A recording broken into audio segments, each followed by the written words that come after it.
नमस्ते दोस्तों, मेरा नाम सतपाल है और मैं आपका स्वागत करता हूँ अपने YouTube चैनल पर। आज की हमारी कहानी का विषय है सबसे बड़ी चीज।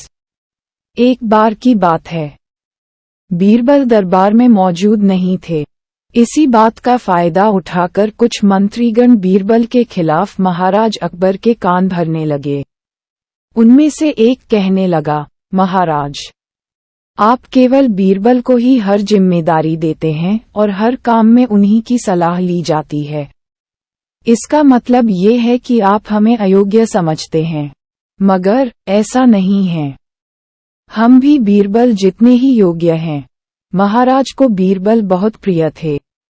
वह उनके खिलाफ कुछ नहीं सुनना चाहते थे, लेकिन उन्होंने मंत्रीगणों को निराश न करने के लिए एक समाधान निकाला।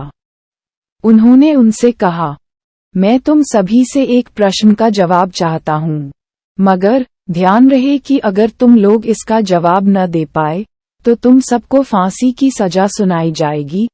दरबारियों ने झिझककर महाराज से कहा, ठीक है महाराज, हमें आपकी ये शर्त मंजूर है, लेकिन पहले आप प्रश्न तो पूछिए।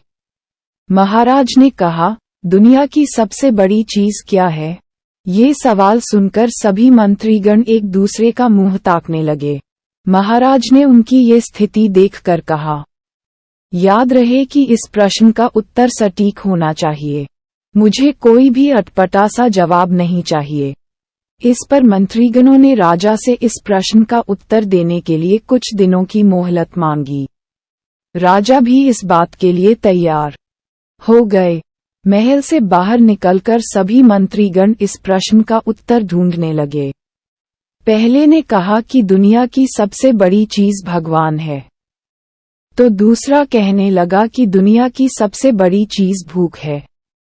तीसरे ने दोनों के जवाब को नकार दिया और कहा कि भगवान कोई चीज नहीं है और भूख को भी बर्दाश्त किया जा सकता है। इसलिए राजा के प्रश्न का उत्तर इन दोनों में से कोई नहीं है। धीरे धीरे समय बीतता गया और मोहलत में लिए गए सभी दिन भी गुजर गए। फिर भी राजा द्वारा पूछे गए प्रश्न का जवाब न मिलने पर सभी मंत्रीगणों को अपनी जान की फिक्र सताने लगी। कोई अन्य उपाय न मिलने पर वो सभी बीरबल के पास पहुंचे और उन्हें अपनी पूरी कहानी सुनाई। बीरबल पहले से ही इस बात से परिचित थे। उन्होंने उनसे कहा, मैं तुम्हारी जान बचा सकता हूँ, लेकिन तुम्हें वही करना होगा जैसा मैं कहूँ। सभी बीरबल की बात पर राजी हो गए।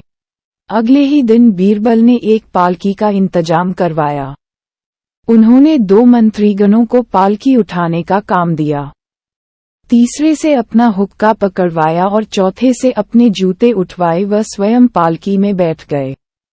फिर उन सभी को राजा के महल की ओर चलने का इशारा दिया। जब सभी बीरबल को लेकर दरबार में पहुंचे, तो महाराज इस मंजर को देखकर हैरान थे। इससे पहले कि वो बीरबल से कुछ पूछते, बीरबल खुद ही राजा से बोले, महाराज, दुनिया की सबसे बड़ी चीज गरज होती है। अपनी गरज के कारण ही ये सब मेरी पालकी को उठाकर यहाँ तक ले आए हैं। ये सुन महाराज मुस्कुराए बिना न रह सके और सभी मंत्रीगण शर्म के मारे सिर झुकाए खड़े रहे।